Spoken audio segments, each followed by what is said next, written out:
Hello everyone and welcome to another video of me doing a wall painting. So I traced out all the lines and patterns on the wall. यो चाहिँ living रुमको main accent वालमा चाहिँ already एउटा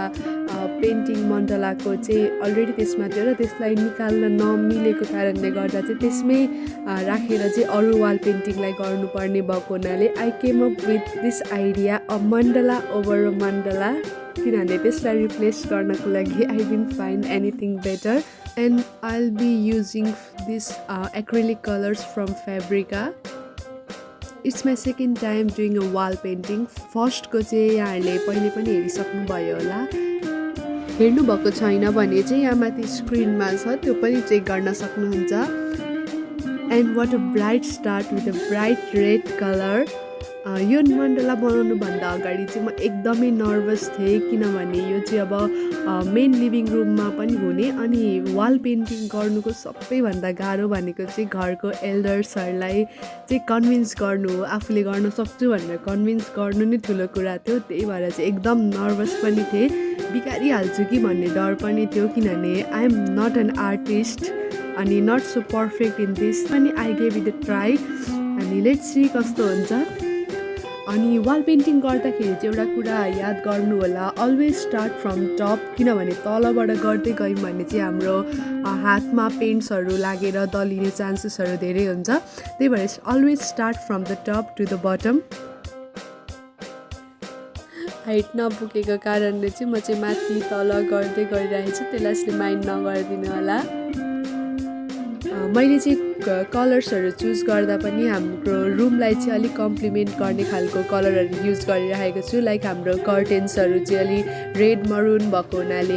हुनाले चाहिँ I use red yellow to complement that अनि अरू कलरहरू पनि मैले त्यही अनुसारले चुज गर्दै गइरहेको छु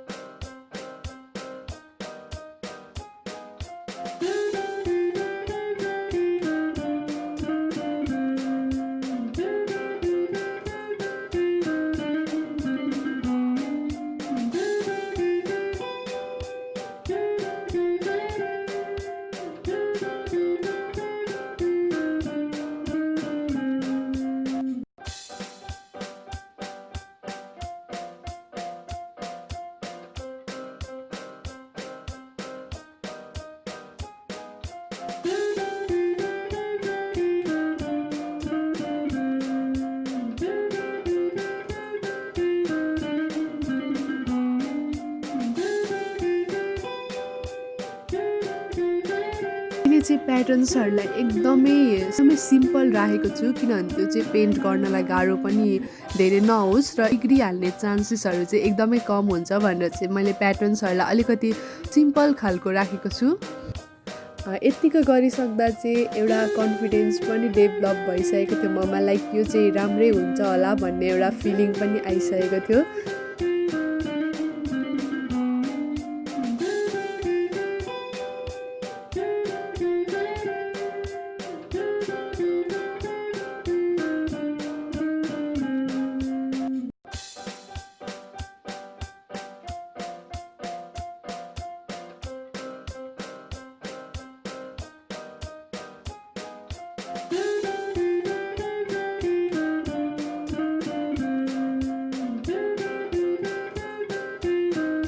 एकदम कन्स्ट्यान्टली गरिराख्दा चाहिँ एकदम गलेको जस्तो पनि फिल भइरहेको थियो र अब चाहिँ बेलुका पनि हुन लागिसकेको थियो र I was trying to stop this work for now अनि म चाहिँ नेक्स्ट डे स्टार्ट गर्छु भनेर चाहिँ अब यतिसम्म चाहिँ गरिरहेको थिएँ त्यही पनि एउटा फिलिङ हुन्छ नि like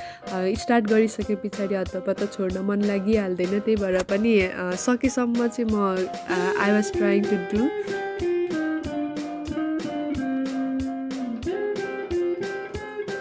and next day back with full of energy र अब चाहिँ आई वाज सो ह्याप्पी किनभने मैले चाहिँ अब माथि चढ्दै तल झर्दै गइरहनु परेको थिएन मेरो हाइटले चाहिँ मजाले भेट्ने खालको ठाउँमा म पुगिसकेको थिएँ अनि फ्रम टप टु बटम मण्डलाको प्याटर्न्सहरू पनि डिक्रिज हुँदै गए पछाडि अलिकति डिटेलिङ काम गर्नलाई चाहिँ अलिकति गाह्रो भइरहेको थियो had so many mixed feelings of how it will turn out तर अहिलेसम्मको प्रोग्रेस हेर्दा चाहिँ I'm quite liking it. And the best part of doing this was mixing colors, and that's too satisfying for me. And now back to work.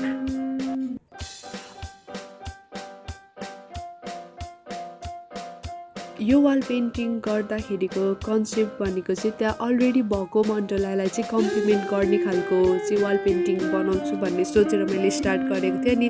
अहिलेसम्म चाहिँ quite त्यसलाई त्यस्तो complement दिने खालको भइरहेको थिएन त्यही भएर मैले चाहिँ आउटलाइनहरूलाई पनि कलर गरेर डिटेल गर्ने सोचेँ त्यो हुँदाखेरि चाहिँ अलरेडी भएको मण्डला चाहिँ अलिकति पपअप भएर निस्किने भएको हुनाले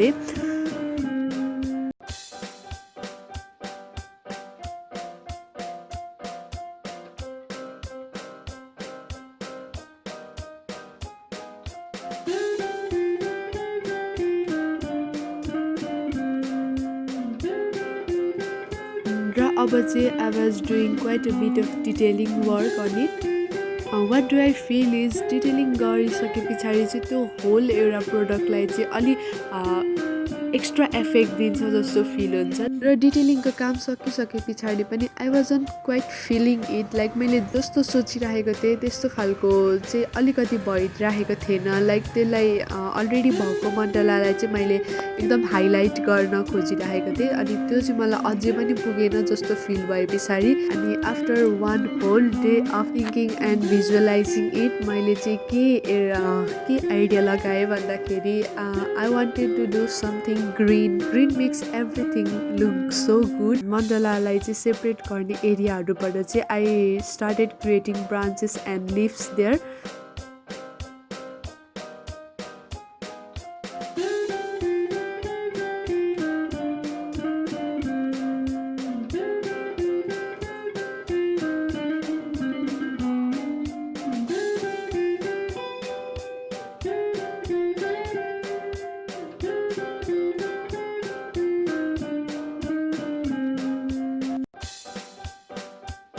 र गर्दा गर्दै मलाई चाहिँ के आइडिया आयो भन्दाखेरि मैले चाहिँ पहिले सर्कुलर मण्डलाहरू बनाएर राखिरहेको थिएँ अनि I thought I could use that अनि यो पेन्टिङ चाहिँ I made it few days back